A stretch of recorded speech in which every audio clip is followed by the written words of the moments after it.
Bonjour, bonsoir, bon après-midi à tous et bienvenue dans ce nouvel épisode d'Histoire de Daron, le podcast où je donne chaque premier et troisième lundi de chaque mois la parole à un père pour parler de sa paternité. Je suis Fabrice Florent, je suis le fondateur de Mademoiselle, que j'ai aujourd'hui cédé et quitté après 15 ans de bons et loyaux services. Je suis aussi l'hôte de deux autres podcasts, Histoire de succès, où j'interviewe des personnalités inspirées et inspirantes, et Histoire de mecs, où j'interviewe des mecs à propos de leur masculinité. Cette semaine, je reçois Benjamin Muller, l'une des figures masculines de la maison des maternelles. Il me raconte comment il est devenu papa à l'âge de 25 ans, où il était encore un bébé selon lui, comment et pourquoi ils ont mis en route le petit deuxième, puis un troisième ensuite, et ce qui l'a amené à travailler pour la maison des maternelles. Et globalement, tout ce que cette aventure lui a appris sur sa propre paternité. Un grand merci à Benjamin pour sa disponibilité et sa gentillesse. Salut Benjamin. Content d'être là. Merci beaucoup de m'inviter. Avec grand plaisir, ça fait longtemps, tu sais que j'étais dans mon radar. Dans ta to-do list. En me disant, il faut que je contacte Benjamin. On a une petite heure, merci, on est dans une loge là, à France Télévisions, entre deux émissions, entre deux enregistrements d'émissions. Un grand merci à toi de venir.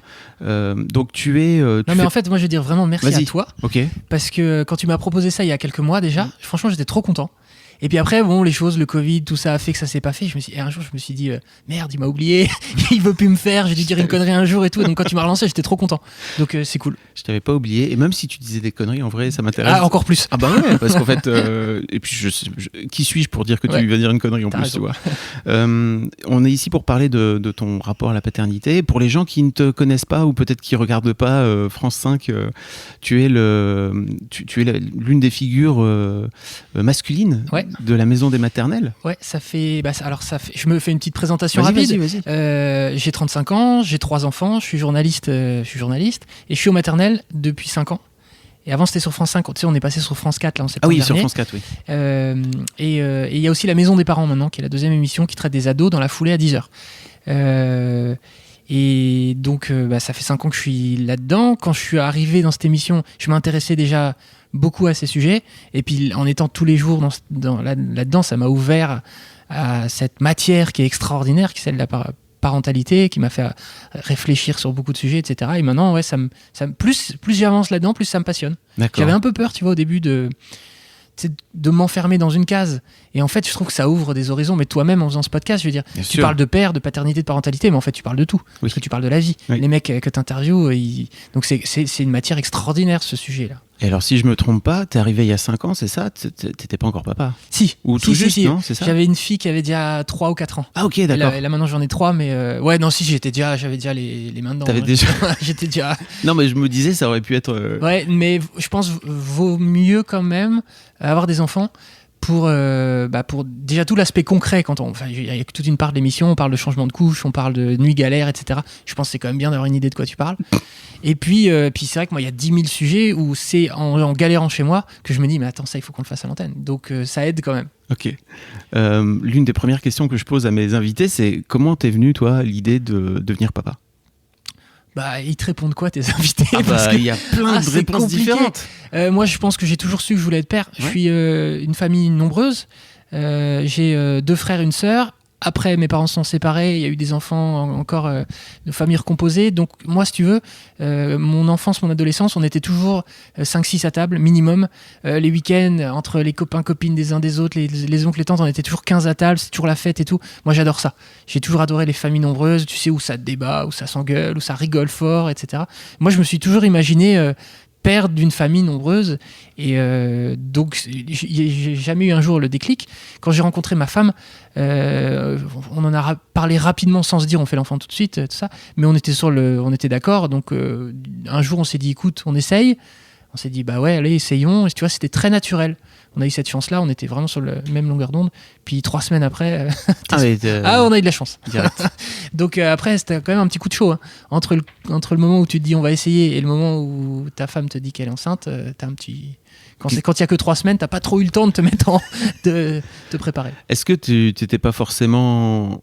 Ouais, justement, est-ce que tu t'étais pas forcément projeté ou tu t'étais juste dit, bon, ok, c'est un truc qu'il faut faire maintenant, c'est peut-être, j'allais dire, une case à cocher quand tu commences à être bien dans un couple, etc. En vrai, je pense que je m'étais pas projeté. Parce qu'en fait, moi, je pense que l'image que j'avais de la famille, c'était celle de ma famille, en fait, comme tout le monde. Hein. Mais en fait, quand t'es frère ou sœur d'une famille nombreuse, ça n'a strictement rien à voir avec quand tu deviens père. C'était pas le côté case à cocher.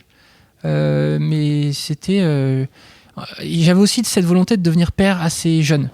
Et ma femme aussi, on était sur le même... Donc moi, j'ai eu ma fille à 25 ans. Et en fait, je suis hyper content de ça parce que dans mon idée, je me dis que quand j'en aurai 40, 45 ans, les enfants seront un peu plus indépendants qu'aujourd'hui, ados, et je pourrai encore, tu vois, bien kiffer, quoi. Alors après, à 25 ans, quand t'as déjà un enfant, ça a plein de côtés négatifs aussi, hein. C'est-à-dire que quand tes potes font la fête, quand tout ça, toi, c'est plus pour toi. Mais je me rattraperai quand j'aurai 45 ans, dans 10 ans. Je serai libéré. Tu pourras faire ta crise d'adolescence. Ouais, exactement. Avec ma femme, on attend. Je te dis, on a coché plein de trucs à faire pour quand on pourra.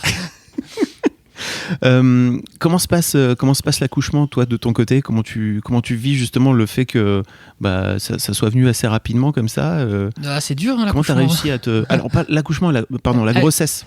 Comment s'est passée la grossesse ? Là, pour le coup, j'ai quand même tout découvert.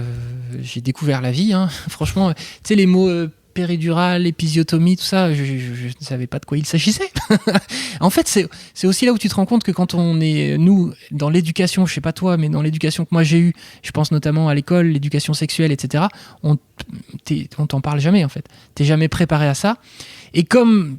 Je sais pas, moi, dans ma bande de potes, tout ça, personne n'avait encore d'enfants, j'étais prêt à rien, quoi. Je veux dire, la première échographie, quand j'y suis allé, je savais à peine ce que c'était. Pour moi, c'était comme dans les films américains, quoi. Oh, on va te dire le sexe, on va te dire il est en forme et tu vas repartir. En fait, je découvre que c'est un examen médical à la première échographie.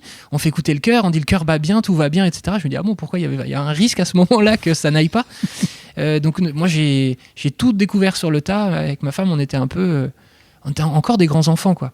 On était encore deux gamins, je trouve. Hein. Ouais. On a vraiment appris à devenir parents, mais appris à envisager de devenir parents pendant la grossesse.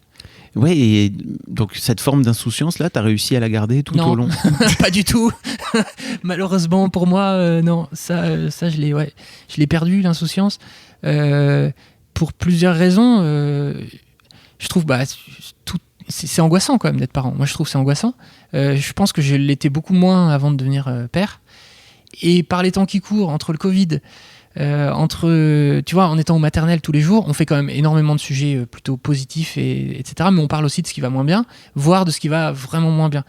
Et moi, je sais pas, je suis un peu une éponge. Quand on va faire une émission sur le cancer des enfants, je sais pas comment font. Il y a plein de gens qui réussissent à rentrer chez eux et à passer à autre chose. Moi, j'y arrive pas, ça m'atteint beaucoup et ça m'angoisse. Et j'aime bien en parler avec Arnaud Fersdorf, qui est le pédiatre de notre émission. Donc, il est pédiatre. Donc, t'imagines, il a été réanimateur, bossé à l'hôpital, etc. Il en a vu des choses horribles. Et j'aime bien en parler avec lui.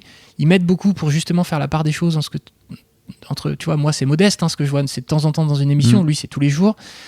Donc c'est un travail que je fais sur moi-même, mais cette légèreté-là, entre le fait de devenir parent avec les difficultés que tu peux avoir, les petits pépins de santé, moi, tu vois, je touche du bois, il n'y a jamais eu de gros problème, mais quand même, t'as quand même des petites angoisses, tu vois, quand t'es père. Et l'émission où, quand tu croises un parent qui a perdu un enfant, etc., moi, j'arrive pas à ne pas être atteint, quoi. Et alors, comment il a fait pour réussir à te détendre sur le sujet ? On y travaille tous les jours. Tu sais que c'est vrai en plus. C'est quoi ses conseils ? Ses conseils, c'est de... Je sais pas, je crois qu'il m'écoute surtout encore, pour le moment. Il m'a pas trop donné de conseils. Non, en fait, il y a un bon conseil qu'on m'a donné une fois, c'est aussi d'accepter que la vie n'est pas... Moi, je suis un éternel optimiste, et peut-être que mon optimisme, parfois, me fait être naïf, et que je suis confronté au réel, et que du coup, le réel me ramène à ma situation de grand naïf. Et du coup, ce truc à lui, c'est aussi d'accepter que la vie n'est pas toute rose, mais qu'à l'inverse, le pire n'est pas toujours à venir. Donc, je suis, tu vois, entre l'ambivalence de ces deux sentiments. Ouais. Donc, il faut accepter... faut accepter un peu le destin, tu vois, les trucs carpe diem, là, moi, quand j'entends des gens dire ça, je sais pas comment ils font, moi, j'ai du mal, moi, tu sais, à me dire, écoute, c'est le destin, tout ça. Et t'as perdu cette insouciance-là, ce carpe diem, en devenant papa, quoi. Un peu, ouais. En devenant adulte, en devenant papa, je suis devenu adulte, en fait, je trouve. Mais c'est souvent, je pense, comme ça. Hein. J'étais un gamin. Moi, quand on a eu notre premier enfant, donc 25 ans, mais j'étais encore vraiment en mode à faire la fête tout le temps, à avoir tout le temps 15 copains qui dormaient à la maison le week-end. On vivait dans un tout petit appartement à Paris. J'étais un gamin, quoi, franchement. Et du jour au lendemain, quand même, tu peux plus être un gamin, tu peux plus faire tout ça. Donc je suis devenu adulte en devenant père. Est-ce que tu as la sensation qu'il y a eu un moment charnière où tu t'es dit, ok, en fait, maintenant, maintenant, faut arrêter d'être insouciant, faut pas déconner. C'est à la naissance de... Ouais, je pense que c'est...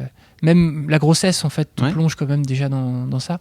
J'avais commencé un peu à essayer de lire des bouquins ou des témoignages de pères ou des articles qui traitaient du sujet pour essayer de m'imprégner un peu du truc.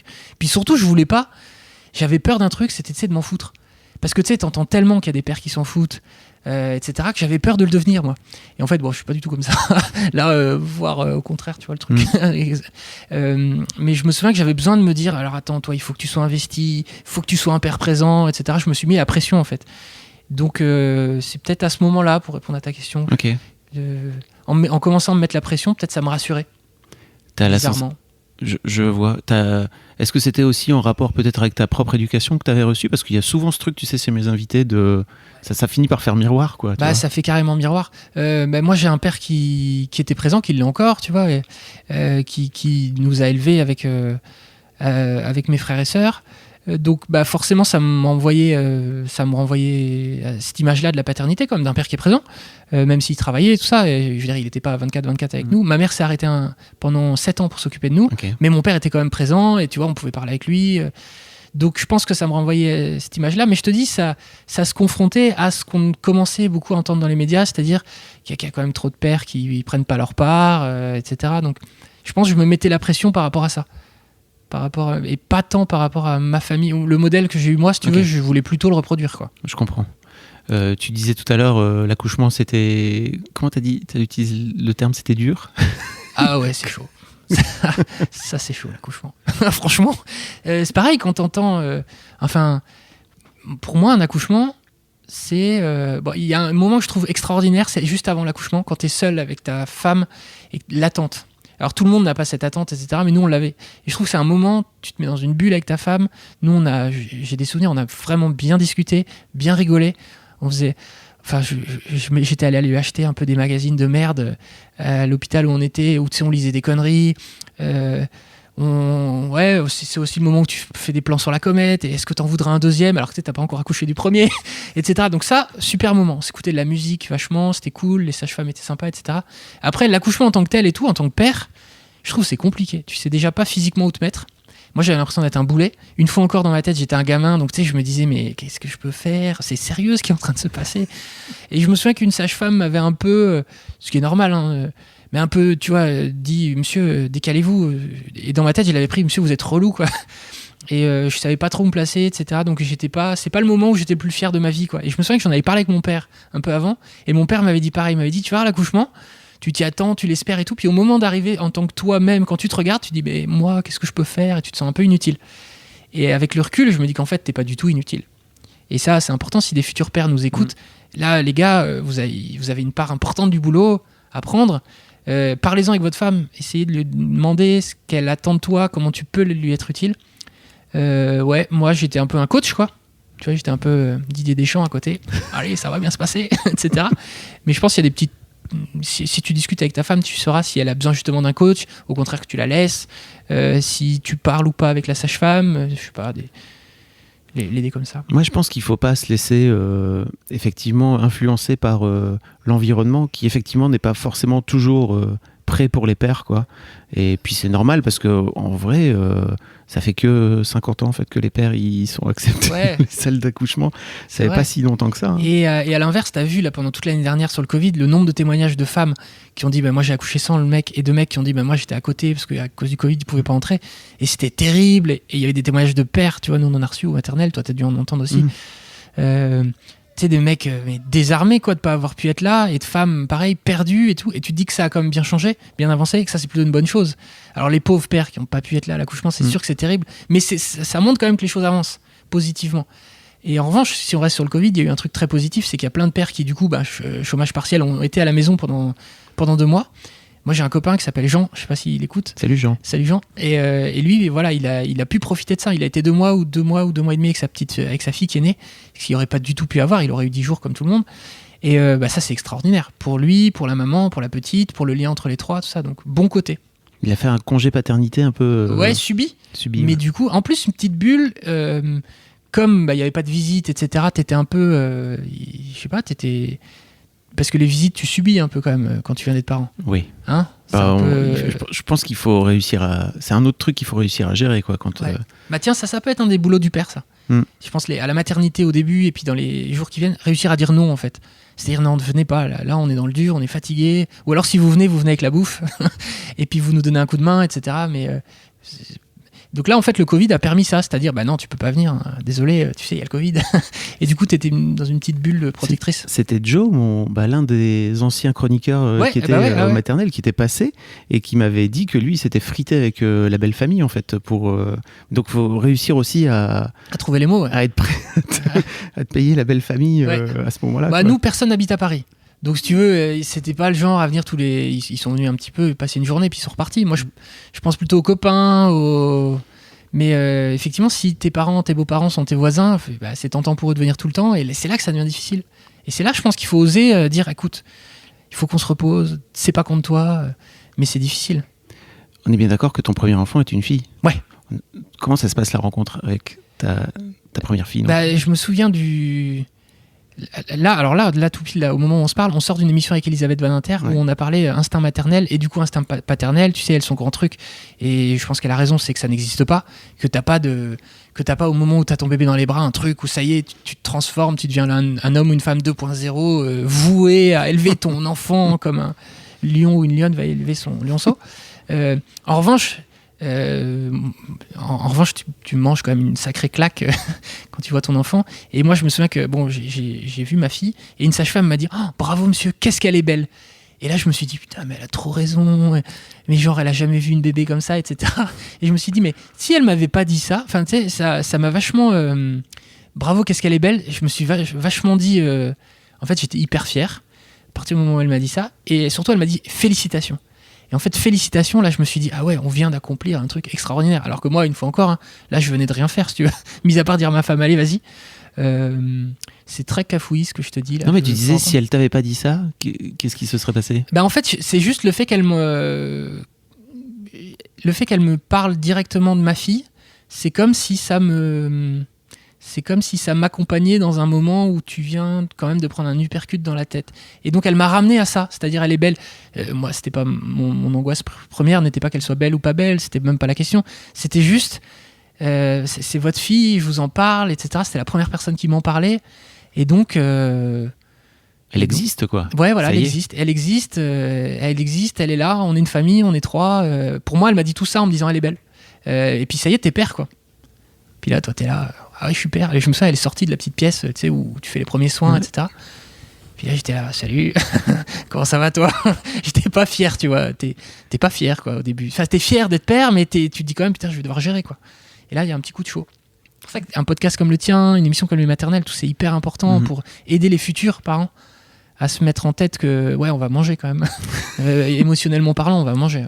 Et je crois que c'est bien de le savoir parce que moi, j'aurais bien aimé. En fait, je crois que j'ai fait ce podcast aussi parce que je ne l'ai pas eu quand j'ai été père. Donc en fait, tu prends, mais comme plein d'autres pères pendant des millénaires, quoi, tu vois. J'ai pris tout dans la tronche comme ça, sans être vraiment prêt. Même si, je sais pas si tu as fait ça aussi, j'étais vachement présent aux préparations, tu sais, j'y suis allé, etc. Mais d'un autre côté, ils te disent pas alors attention monsieur, tu n'es pas prêt à ce qui va t'arriver. Ouais, non, mais c'est vrai qu'ils te le disent pas assez. Ils ont peut-être raison, cela dit. Sinon, on se barrerait. Ouais.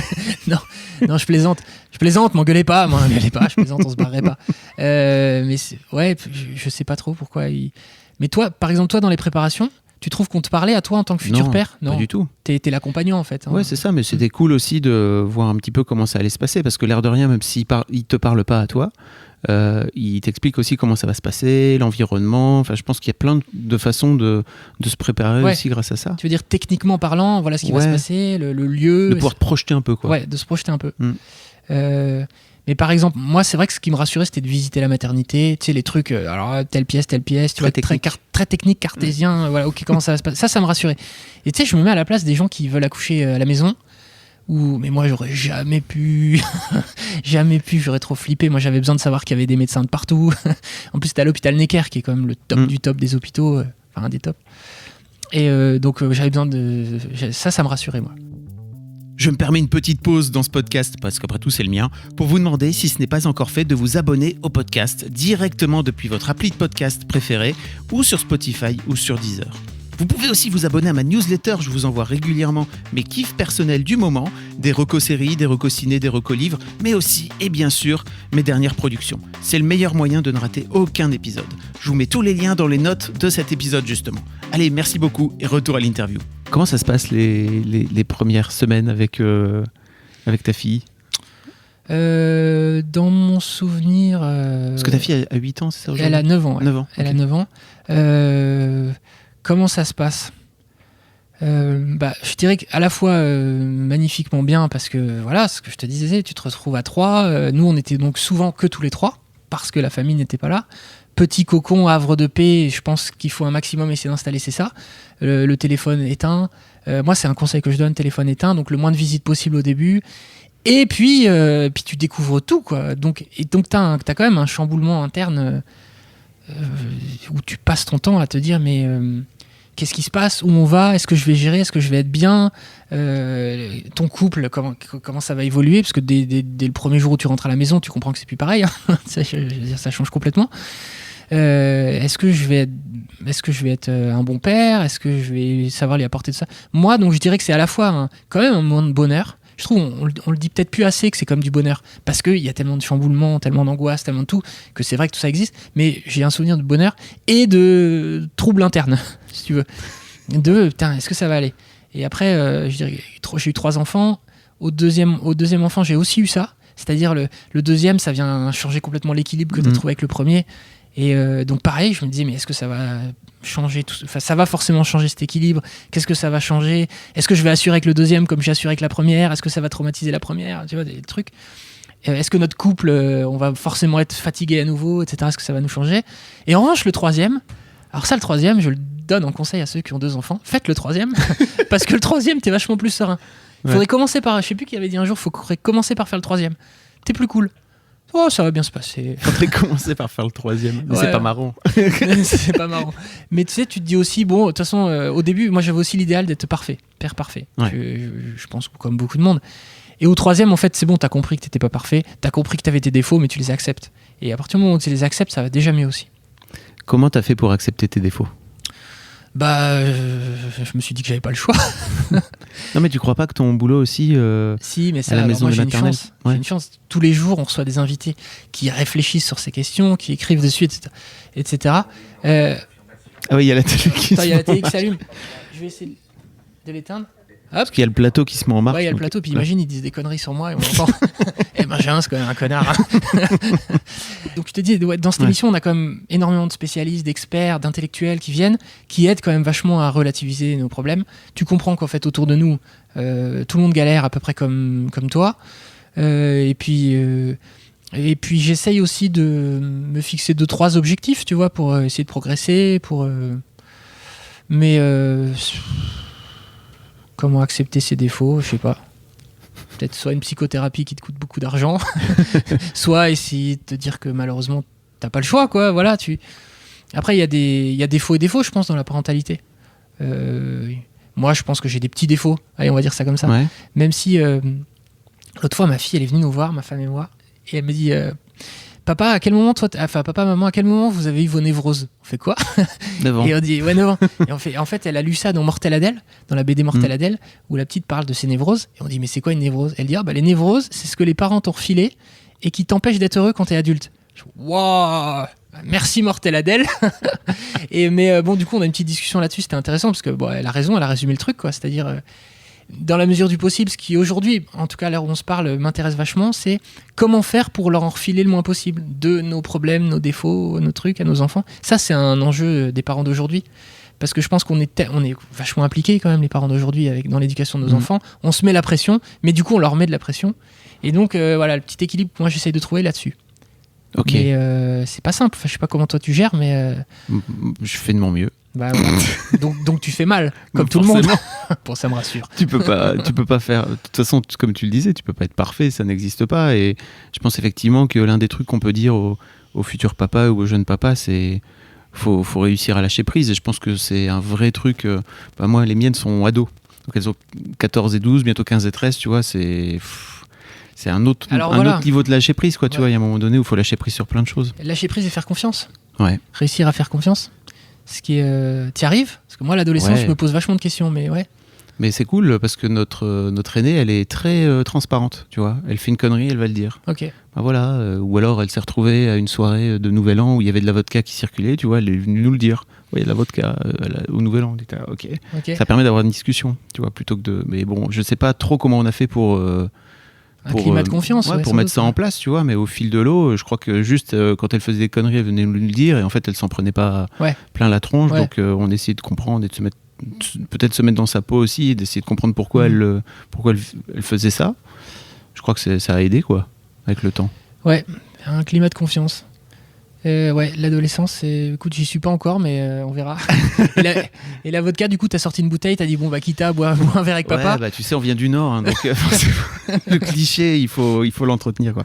Non, on a eu une grosse discussion sur l'alcool et puis plus tard sur la drogue, etc., quoi, tu vois. Bah ouais. Je crois qu'il faut juste accepter que tes mômes, ils vont faire leurs expériences et il faut... comme on les a fait nous-mêmes, faut réussir à les accompagner plutôt qu'à aller contre, hein, je crois que c'est vraiment le meilleur truc.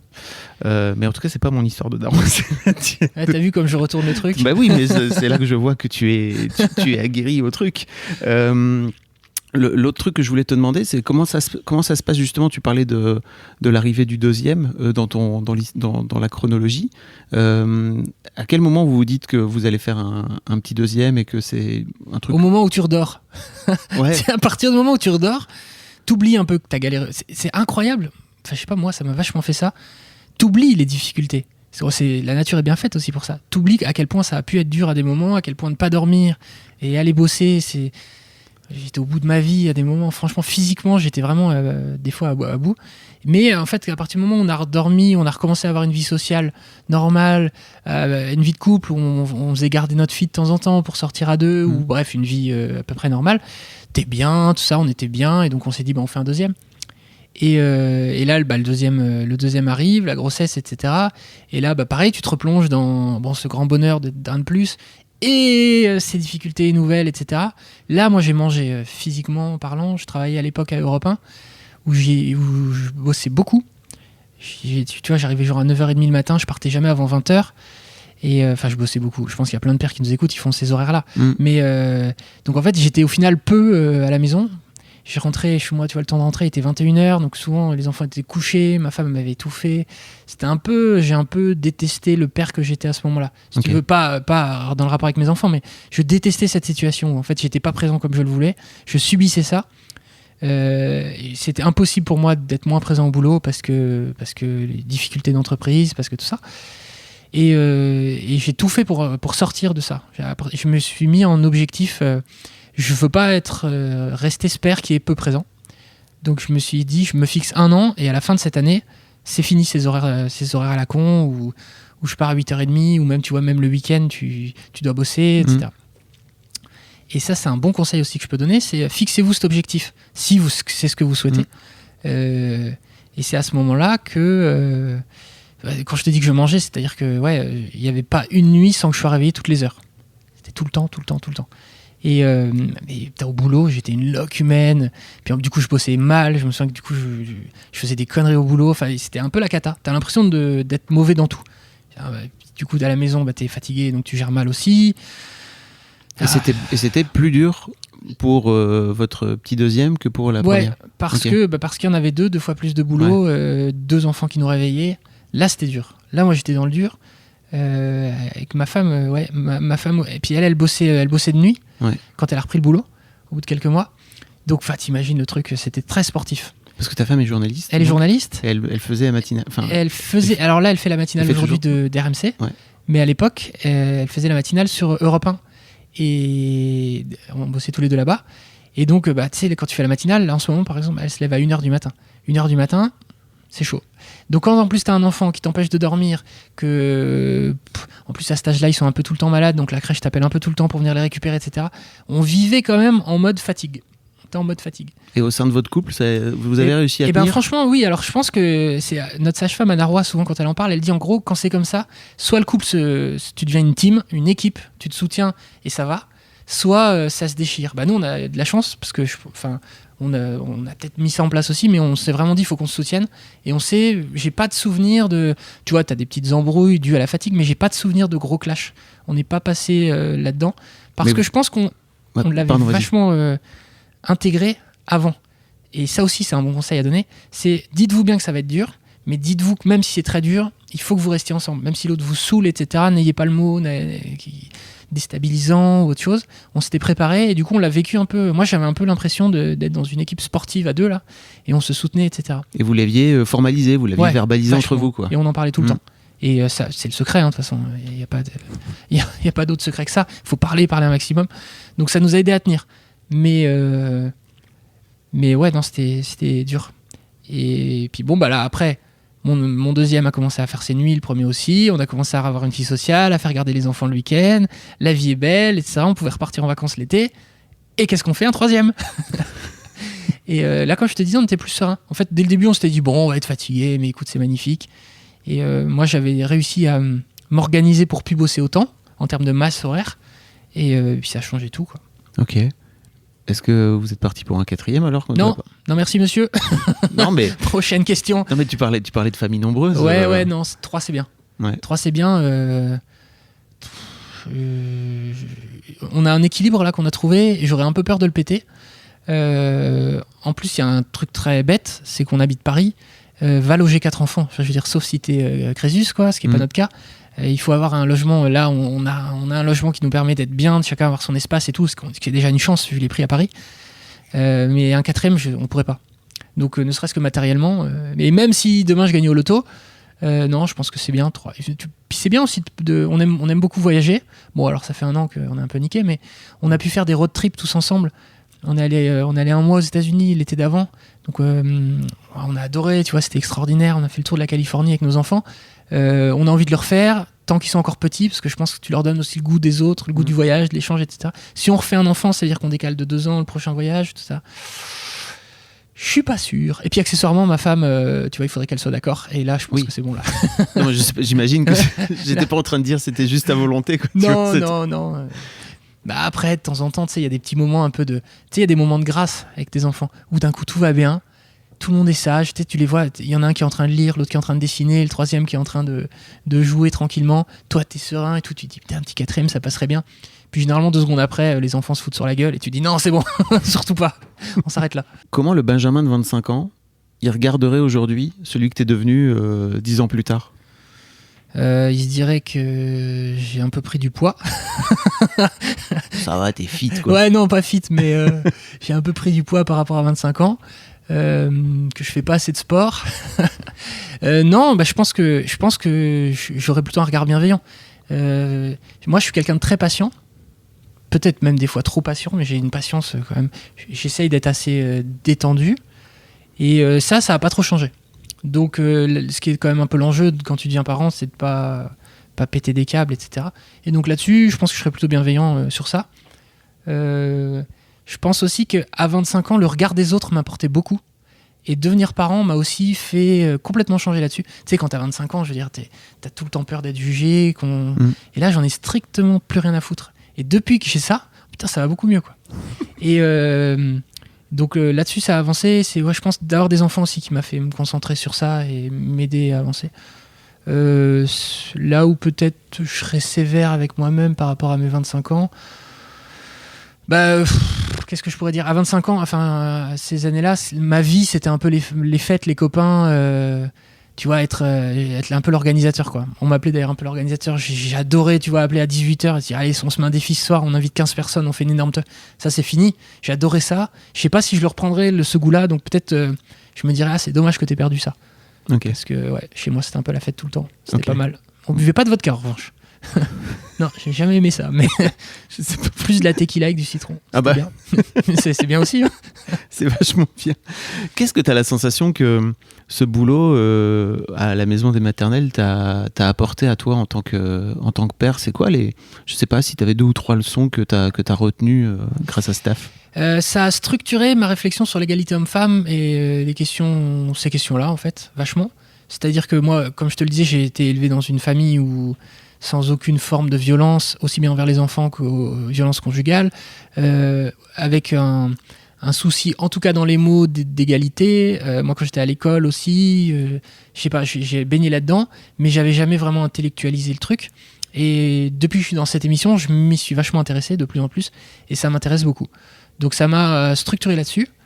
Donc ça, c'est la première chose que ça m'a apporté, sur l'absolue nécessité de défendre coûte que coûte, l'importance pour le père de prendre sa place, pour plein de raisons. Pour le père déjà, pour qu'il soit présent, pour le lien avec son enfant. Pour la mère aussi, qu'il n'y a plus de raison Enfin, qu'il n'y a plus de raison, je pense qu'il n'y a jamais eu de raison, mais... Enfin si, quand le père travaillait, etc., c'était compliqué, mais... Disons qu'on a moins d'excuses parce qu'on est au courant maintenant des mécanismes psychologiques et sociétaux. Ouais, c'est ça. Ça m'a structuré là-dessus. Ce que ça m'apporte aussi, c'est par exemple l'éducation bienveillante, quelque chose que j'avais jamais entendu parler avant cette émission. Et la discipline positive, ces choses-là que j'essaye de mettre en place. C'est pas toujours simple, il faut prendre sa part. J'ai écrit un livre sur l'éducation bienveillante pour justement essayer de donner des petites clés de facilité aux gens pour s'y mettre tout doucement. Et en fait, il y a des petites astuces que tu peux grignoter qui t'aident un peu à... Pour les futurs ou les jeunes papas, c'est quoi l'éducation bienveillante? L'éducation bienveillante, déjà tu gommes toute forme de violence, physique, psychologique évidemment.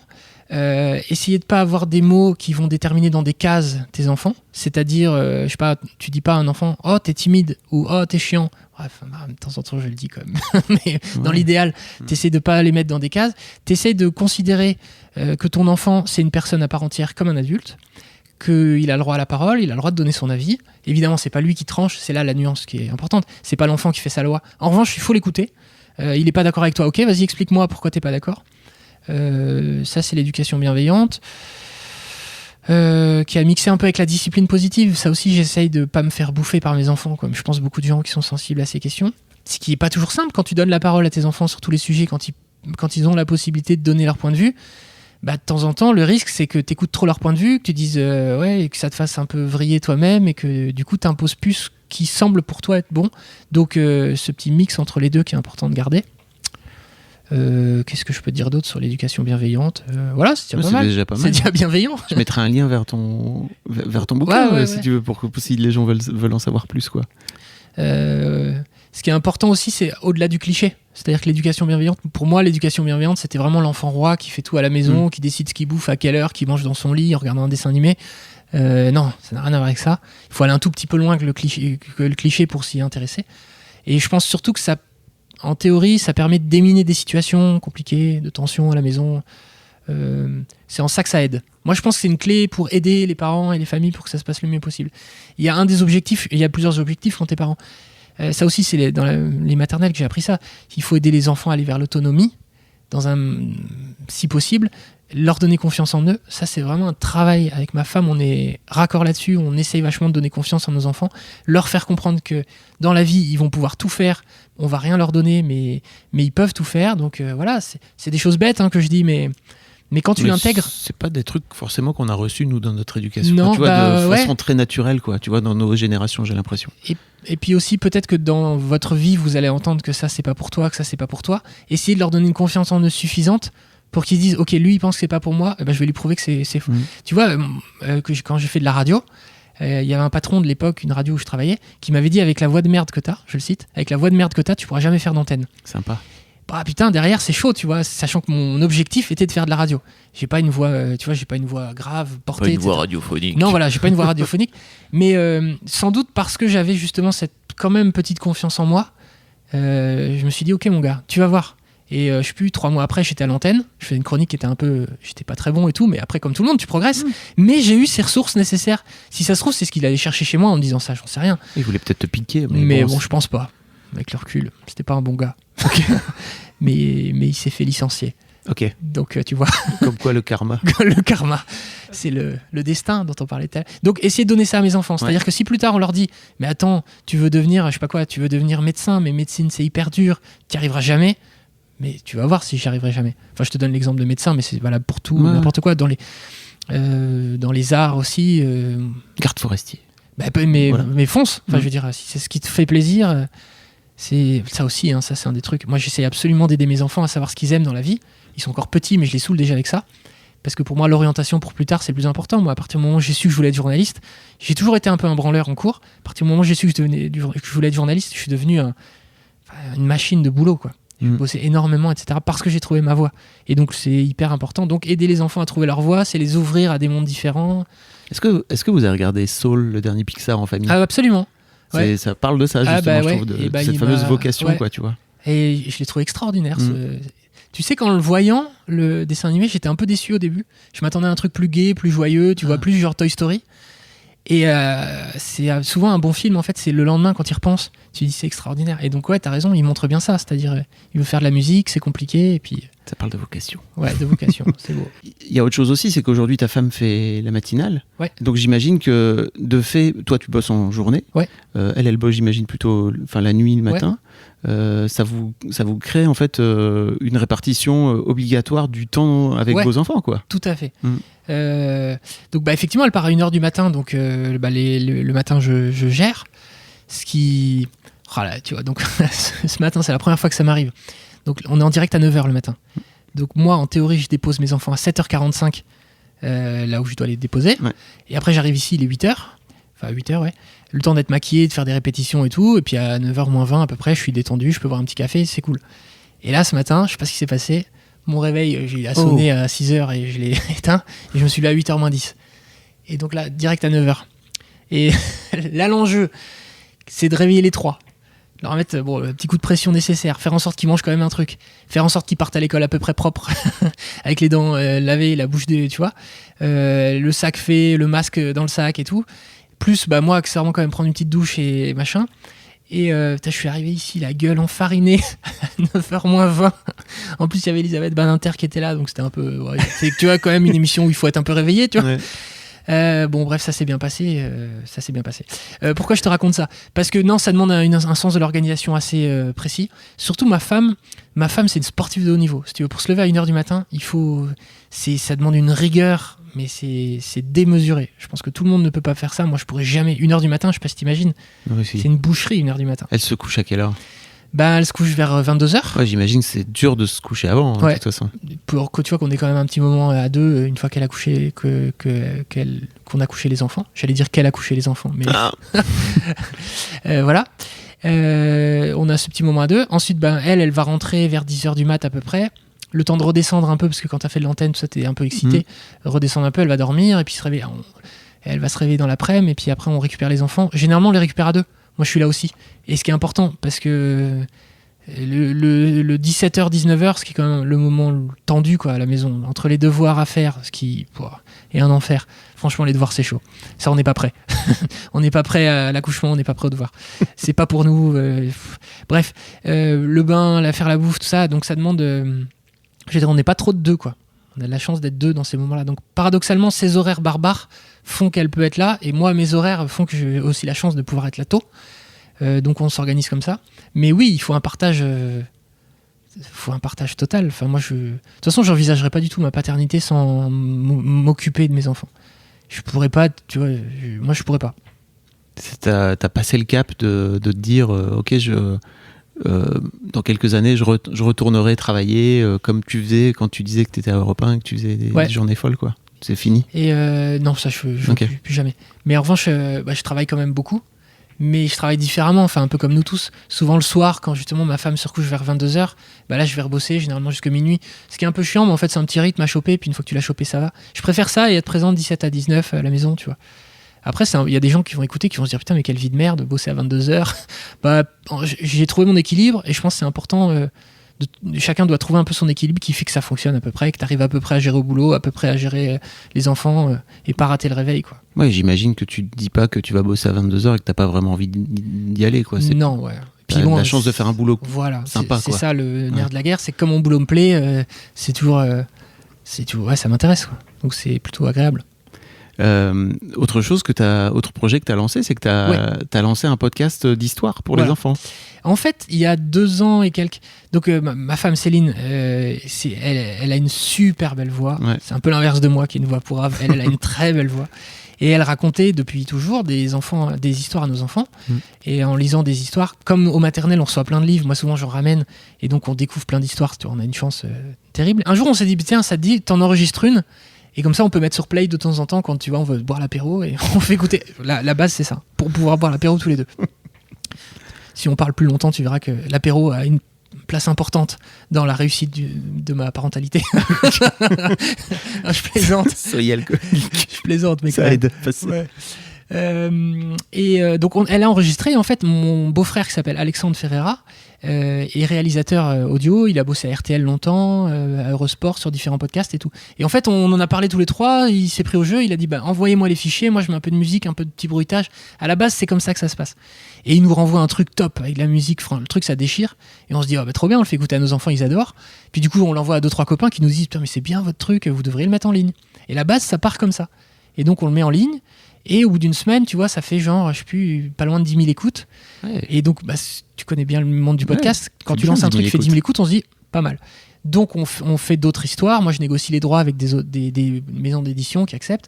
Et on met en ligne. Et puis là, rapidement, on arrive à 100 000 écoutes par mois, puis 200 000, puis 300 000. Et là, on comprend qu'on a un truc qui plaît, quoi, qui marche. On commence à recevoir plein de messages. Donc là, on s'est pris au jeu. On a un peu professionnalisé le truc. On écrit des histoires, on en fait écrire spécialement pour nous. On va payer, tu vois, des droits pour la musique, parce que les gens qui connaissent le podcast, voilà. On a de la pub maintenant sur certains épisodes qui nous permettent d'avoir un peu d'argent, qui nous permet d'investir, commander des histoires, etc. Donc après, cercle vertueux. Et puis, ça nous passionne. Et là, maintenant, ça marche très fort. Ça marche vraiment très fort. C'est un podcast qui est écouté, qui nous permet, nous, déjà de nous éclater. Parce que je pense que toi aussi, tu fais le podcast avant tout pour ça. Ouais. Parce que c'est un plaisir, c'est un bonheur. On a plein de retours d'enfants. Et il y a un truc qui, moi, me tient à cœur, c'est la place des écrans dans l'éducation des petits. Je pense que mettre devant la télé, de temps en temps, ça va. Le mettre trop, que ce soit trop un soutien à la parentalité, ça peut être un problème. Donc, je pense que le podcast, c'est une alternative qui est intéressante. Parce que déjà, tu n'as pas l'écran face à toi. Tu écoutes juste les enfants des tout petits. On a des histoires des 2 ans et demi. Ça va stimuler plein de choses chez eux, leur imagination, leur imaginaire. Eux-mêmes vont se mettre à raconter des histoires. Donc tout ça fait qu'on a trouvé du public et que plus ça va, plus ça marche. Puis tu vois, on a de la chance. Moi, je suis au maternel, donc j'ai les bouquins, j'ai les contacts pour. Ouais. Ma femme a la voix nécessaire pour faire un super truc. Et Alexandre est un super monteur. Donc voilà, de la chance. Puis le confinement a fait exploser nos chiffres d'audience. Ouais. Et là, on a compris qu'on avait modestement, mais quand même un petit rôle, qu'on pouvait aider un peu des familles. Donc on continue, quoi. C'est l'éclate. Après, on verra si demain, après-demain, ça continue. Si le podcast s'effondre, je pense pas. Non, je crois pas. C'est parti pour... C'est parti pour... du coup, moi, ça m'éclate tellement le podcast que j'ai créé une société pour faire du podcast. Ouais. Avec créer une boîte de prod. Voilà, une boîte de prod. Alors, tu sais, boîte de prod, j'adore. Boîte de prod, ça fait tout de suite les grands bureaux à l'américaine. Enfin, boîte de prod, c'est rien. J'ai un micro et un enregistreur. Ouais. Mais avec mon ami Vincent Gérard, qui est sportif, qui est handballeur, qui est le gardien de l'équipe de France de handball et du PSG, qui lui aussi se passionne pour les podcasts et tout. Donc on a créé cette boîte tous les deux et on produit des podcasts sur tout un tas de sujets. On en a fait sur le sport de haut niveau avec lui, puis on en fait sur plein d'autres choses. On s'éclate là-dedans. Je sais pas vers quoi ça nous mènera, mais en tout cas on s'amuse là-dedans. Ouais, c'est cool. Donc le podcast d'histoire s'appelle Encore une histoire. Encore une histoire. Okay. Voilà, tout simplement. Je vous mettrai le lien si vous voulez aller découvrir. C'est sympa. Je vais te libérer, Benjamin, parce qu'il est -5. Ouais, on a encore, si tu veux, on a encore jusque 59. Ok. C'est l'occasion de parler de toi. Non, pas du tout. Le vieux piège. Laisse-moi tranquille. Et alors moi j'ai quand même une question à te poser. C'est sur tous les pères que tu reçois, qui sont quand même des pères souvent engagés. Oui, pas... Enfin, engagés dans leur paternité. Dans leur paternité. Qui ont au moins envie d'en parler, quoi. Est-ce que toi, tu dirais, ça m'intéresse vraiment, est-ce que toi, tu es optimiste ? C'est-à-dire sur la place que les pères prennent, etc. Est-ce que toi, tu vois cette évolution Oui, bien sûr. Et surtout dans les vieux pères que je reçois, entre guillemets. C'est-à-dire que j'ai parfois des sexagénaires, si tu veux, des quinquagénaires, des sexagénaires. Et en fait, ils t'expliquent aussi l'évolution de leur propre paternité au fur et à mesure où ils ont vieilli, et ils se rendent compte aussi de l'évolution de la place des jeunes pères aujourd'hui. Et c'est intéressant, en fait, ce miroir. Tu vois, j'ai quelques darons qui sont vraiment dans ce truc de ok, en fait, j'ai compris que j'ai moi-même compris que j'avais une place à jouer où on me l'a jamais donnée, ou alors je me disais que c'était la place de la mère et que c'était pas la mienne. Et je trouve, moi, je suis d'autant plus optimiste que le congé paternité là obligatoire d'1 mois est passé. J'avais reçu, on en parlait juste avant le lancement, Tristan qui racontait son congé paternité en Norvège, qu'il a passé 5 mois en tête-à-tête avec sa fille. Lui, Tristan. Voilà. Parce qu'en plus il est hyper drôle et son bouquin est génial. Son bouquin est trop bien. je vous mettrai le lien si vous voulez aller écouter l'épisode. Le livre, il se dévore. Hein. C'est vraiment trop bien. Et surtout, moi, je trouve que son témoignage t'aide à comprendre à quel point un congé paternité obligatoire, alors là, pour l'instant, on a 1 mois, mais on peut se dire on pourrait rêver et se dire que ça pourrait passer à 2, 3, obligatoire. Est vraiment la base d'une société plus égalitaire, quoi, parce que t'as pas le choix de ce fait-là en tant que père de t'y mettre, t'as pas le choix d'avoir comme il disait, des discussions en fait que t'as pas, c'est-à-dire que toi en tant que père t'es obligé de te dire ok, il y a un moment donné où je vais me retrouver en tête à tête tout seul. C'est ça qui m'a fait le plus réfléchir dans son bouquin, c'est quand il dit qu'en fait, nous, les pères qu'on est nous en France, t'es toujours le père avec la mère. Le copilote, comme il dit. Le copilote, c'est ça. T'es toujours, même que ce soit 11 jours, 3 semaines, 1 mois, pour ceux qui peuvent prendre plus, la mère est toujours là, donc en fait, t'es jamais seul. Donc, t'as pas cette responsabilité-là. Alors que là, si effectivement, nous, si les mères avaient 3 mois et nous 3 mois dans la foulée, là, tu te retrouves seul avec ton enfant, et là, du jour au lendemain, t'es confronté à la réalité, avec ses difficultés, parce que c'est quand même dur. Non, je suis plutôt optimiste et je vois l'évolution de la société. Là, ça fait 3 ans maintenant que je fais ce podcast. C'est très intéressant de voir les lignes bouger en fait au fur et à mesure. Bon, il y a de quoi être optimiste. Yes, j'ai une dernière question pour toi que je pose à tous mes invités. Si demain tes enfants écoutent ce podcast dans 10 ans, qu'est-ce que tu as envie de leur dire aujourd'hui ? Tu auras 45 ans, ils seront autonomes. Tu pourras boire des apéros, tranquille. Qu'est-ce que j'aurais envie de leur dire ? Rien qu'ils ne sachent déjà, en fait. C'est ce que j'espère, c'est qu'en écoutant là, ils n'auront rien appris, rien découvert. Parce que sur tous ces sujets, j'essaye d'en parler avec eux. J'essaye de les élever là-dedans. Et donc, ce que j'aimerais qu'en écoutant, ils se disent, c'est... en fait, mon père a raconté ces trucs habituels sur le partage des tâches et sur l'égalité homme-femme et sur la place du père. Mais nous, on le sait déjà et il nous rabâche les oreilles avec ça. Tu vois ce que je veux dire ? Je vois bien. Et après, ce qui est plus intime, je leur dirai plutôt à eux dans 10 ans, en tête à tête, si tu veux bien. Pas de problème. Merci à toi. Merci, c'était un plaisir et bravo pour ton podcast qui contribue, je trouve, à tout ça. C'est sincère. Donc, je suis hyper content et fier d'avoir pu être ton invité. Merci beaucoup. Merci beaucoup pour votre écoute. Avant de nous quitter, si vous avez aimé ce podcast et cet épisode, merci de lui mettre un commentaire sur Apple Podcast et 5 étoiles de préférence. C'est le meilleur moyen de le faire connaître. Vous vous rendez sur Apple Podcast et vous cherchez Histoire de Daron directement dans l'appli ou sur votre ordinateur. Merci à vous et rendez-vous tous les 1er et 3e lundis de chaque mois à partir de 6h du matin pour un nouvel épisode d'Histoire de Daron. Un grand merci à vous pour votre écoute.